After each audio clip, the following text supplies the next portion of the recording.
Want to hear 25 remote work experts share their amazing strategies and processes for building successful remote work companies and remote team? We've got speakers from leading companies like Thinkific, Evergreen Profits, Dynamite Circle, and Tribe Theory, and more. Register for your free ticket now at www.remotebusinesssummit.com. That's right, www.remotebusinesssummit.com. We'll see you there, November 18 to 22. Woohoo! Welcome to Founders Connect podcast.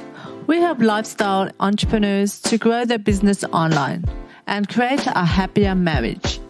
Did you know that approximately 45% of marriages end up in divorce and 65% of all startups fail due to founder conflicts? Well, we're here to change that. Each week we bring you an inspiring guest and practical tips to help you with business, relationships, and sustainable living. Now let the fun begin!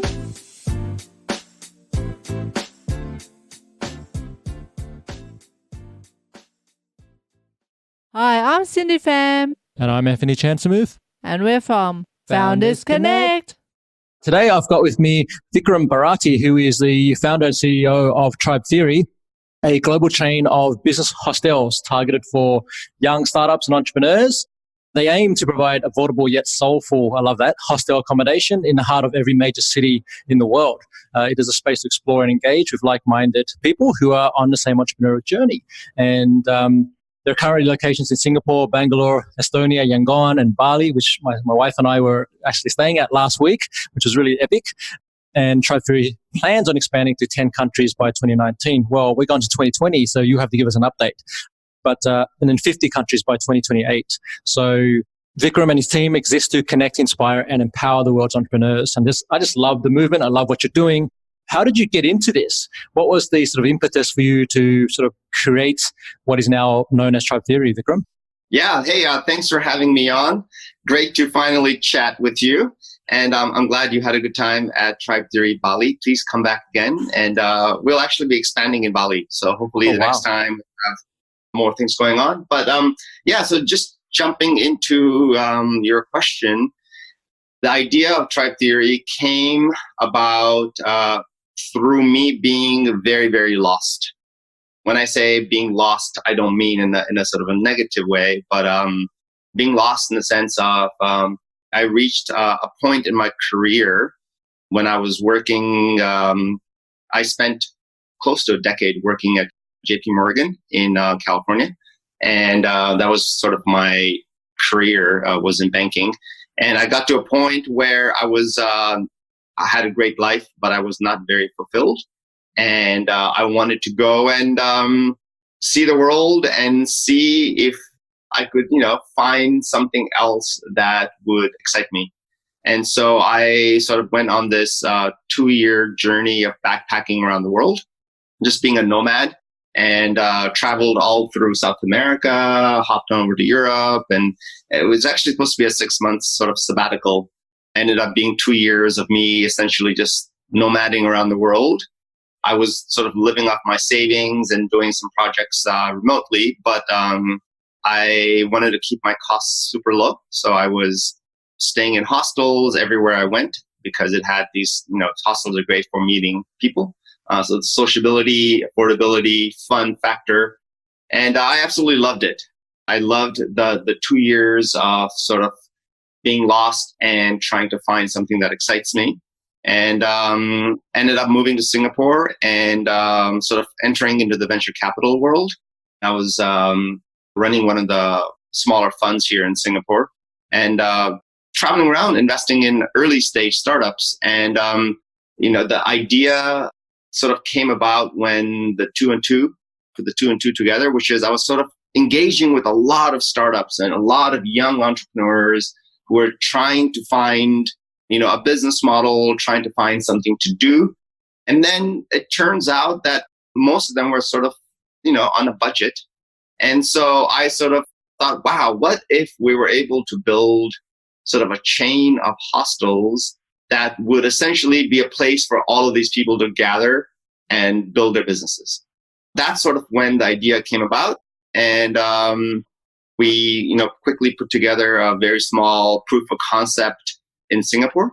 And it seemed like it was something that was clearly, people really liked the idea. So then we kept expanding. Bali was our second space, and Bangalore. And now we've come to a point where we know that this thing can work as a global brand. And so that's what we wake up every day to try to, do. That's incredible. And I want you to take us back to that first proof of concept experience. How did you pull that together? Was it, obviously you didn't have your own space at that point in time, or did you, what did that look like for those who kind of thinking about creating the MVP or doing something like this, where it's like, okay, how did Vikram do that? Like, what was the first thing and how did you invite people to come and attend and try this thing out? Yeah. So before we even put the proof of concept together, it became very clear to me that there were some very fundamental forces in hostels. And so I had a lot of experience as a user, a customer of hostels, all over the world, 55, 60 countries.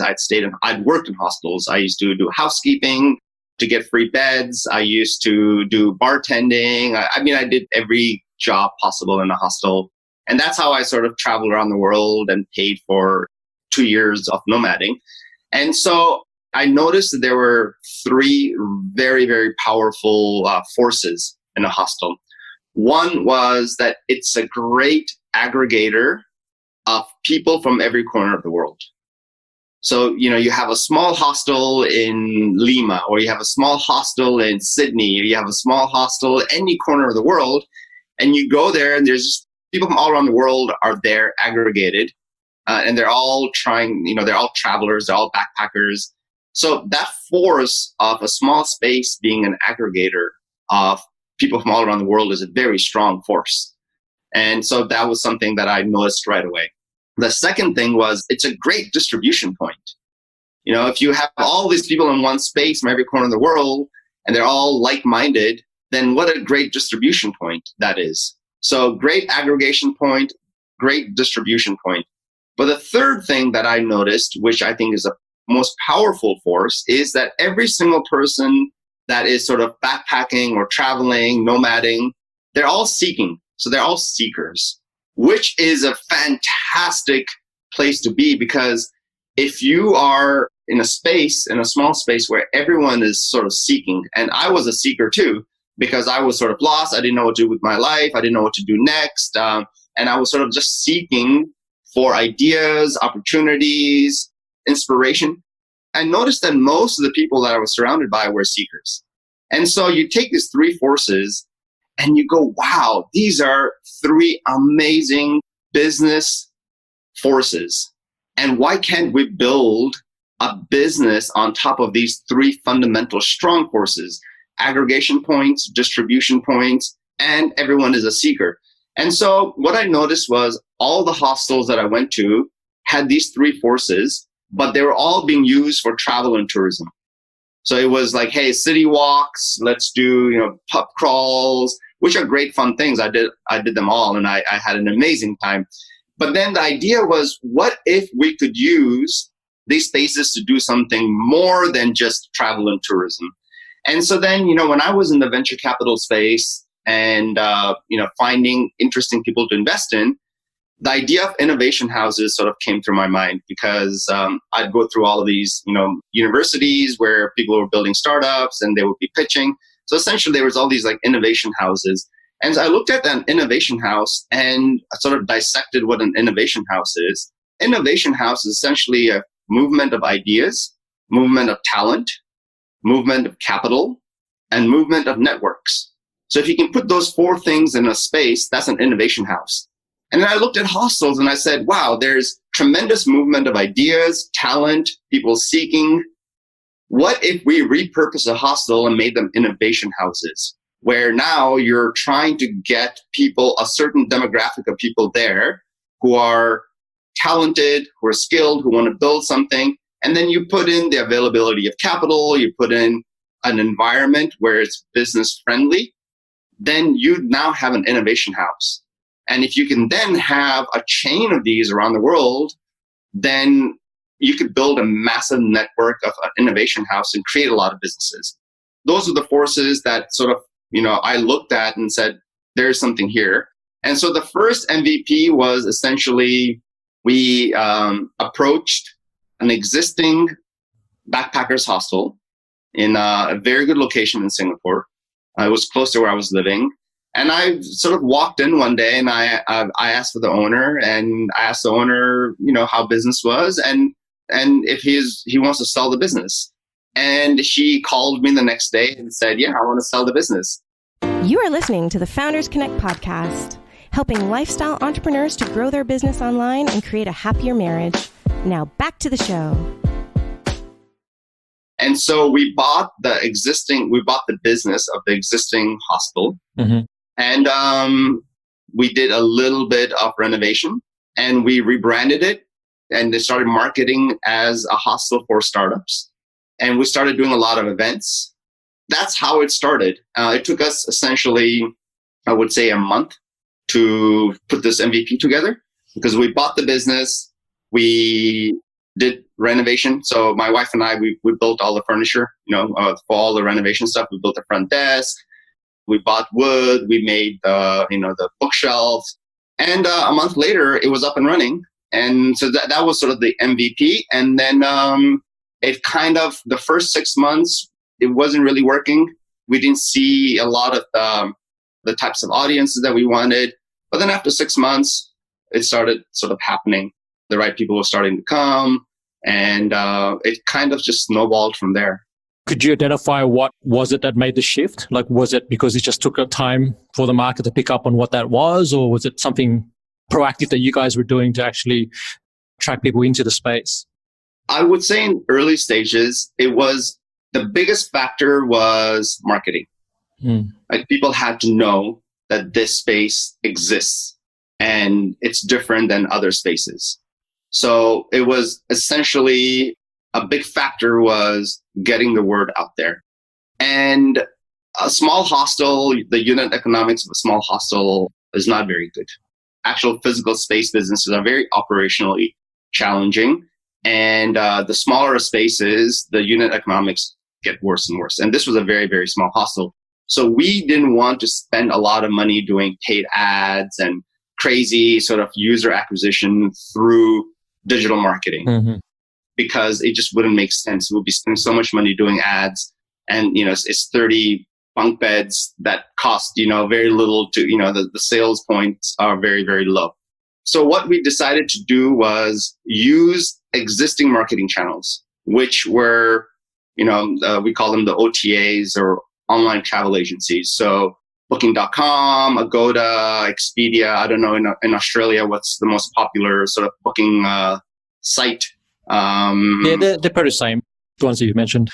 Yeah, the Hostel World. There are sort of existing distribution channels for accommodation businesses.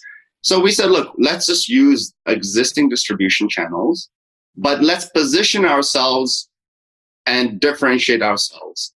And so that idea took us a long time to get right, in terms of how do we position ourselves on a Booking.com as a hostel that's different than the guys next door to us. And so that positioning took a lot of experiments from us, to like the way the titles are, the way the descriptions were, the photos, and we still don't have it right. I mean, we're still working on it, but I think positioning yourself and differentiating yourself in a very crowded market is, not an easy task. But I would say that the first 6 months, we were trying to figure that out. And then finally, we sort of nailed a couple of variations. And then we saw that kind of made a little bit of a difference. Yeah, that's awesome. But I just love that that's what it came down to, really differentiating what the product was, because hostel space, as you say, is crowded. And it's also, if I'm going onto Hostel World or whatever, I'm looking for a hostel. I'm not necessarily looking for a hostel where entrepreneurs are hanging out, right? So it's like, but if I saw it, it'd immediately be like, whoa, that's something unique. Because either I'm looking for a co-working space or I'm looking for a hostel to sleep at. So they're different intentions. So that's really cool. So we're going to sort of park the conversation here. We're going to continue this at the summit. you're going to be talking about how to make friends and build community as a remote worker. Obviously, something you did for 2 years while you were on the road, and also now you're actually helping nomads and remote workers to do that themselves. So why do you think this is an important topic to discuss right now heading into 2020? Yeah, it's a very important topic because the world is fundamentally changing, and the way that people are working, traveling, living, there's a dramatic shift happening where people are looking for a lot more independence. People are looking for a lot more flexibility. People are looking for a lot more experiential travel. People are looking for different things on a larger scale than what was the norm, say, 20 years ago. And I think because of technology, the ability for people to live that kind of lifestyle, it's doable. And so I think it's very important that there needs to be an environment that fosters the right things. And that's what I am trying to focus with Tribe Theory, because what I noticed was when I was nomading around and staying in hostels, I noticed that everyone there was a seeker, but yet the environment in these hostels were not conducive to productivity or were not conducive to seeking. They were all very conducive to having fun and travel and tourism, which is great. But I think it's about fostering and creating the environments where what you want comes out. And so, what we're noticing is a lot of people are backpacking and traveling, and let's say they go to Cambodia, right? And they're on a gap year and they go to Cambodia, they go to Siem Reap or, with the Angkor Wat, it's beautiful. And they're going there for culture, to learn new cultures, experience new cultures. And yet they end up staying in these hostels that are 100% geared towards partying.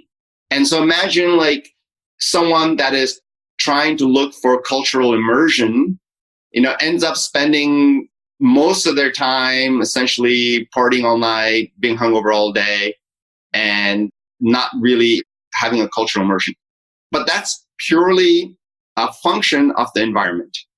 And so what we notice is those same people, they come to Tribe Theory and they go, wow, this hostel, the environment is conducive to networking with different types of professional people, maybe building on an idea, maybe learning a new skill. And because the environment exists, then the things that you really want to do comes out, right? Because we're generally, as humans, we are a product of our environment. And so what we're trying to do is create the right environments so that whatever you're inquisitive about, you can actually, search for that and work on that. So creating the right environments is something that I'm really trying to focus on. I don't know if that answered your question. Yeah, absolutely. Because, something that we're seeing is the rise of technology and remote work and, digital nomads and all these sort of things. But one of the common threads or challenges that we're aware of is isolation, right? So even though you are on your computer and you're connected through Slack and all these apps and tools, we as humans have an innate desire to connect. And on a very human level, very profound, I'm sitting in the same room with you, we're sharing an experience. And you've touched on that when you said, these people are seekers. And I've been in that space myself many times. And it's true, if I'm seeking and I'm spending that whole seeking time partying, I walk out of there and I end up going somewhere else. I'm still lost. I don't have that sense of, and it's easy to get trapped in that circle. It becomes this cycle of, just endless seeking. But then when you create that environment where we can walk in and go, hey, actually, I'm sitting next to this guy who's like this, he's creating this epic startup, or there's an investor here or whatever it may be. And I'm learning more about.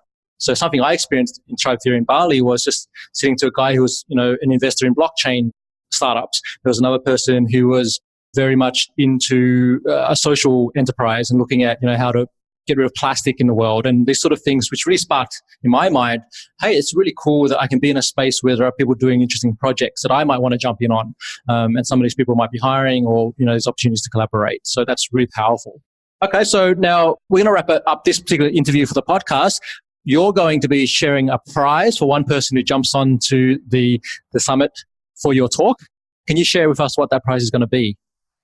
Yes, the prize is going to be 3 nights free stay at any of the Tribe Theories that you so choose. I would recommend Bali because it's the one that we like the most, just because it has a nice garden and sunsets and very interesting people. So 3 nights free stay, just reach out to me. I'm sure you can get connected to me through you. And we can make that happen. Cool. So you have to go into the prize for that.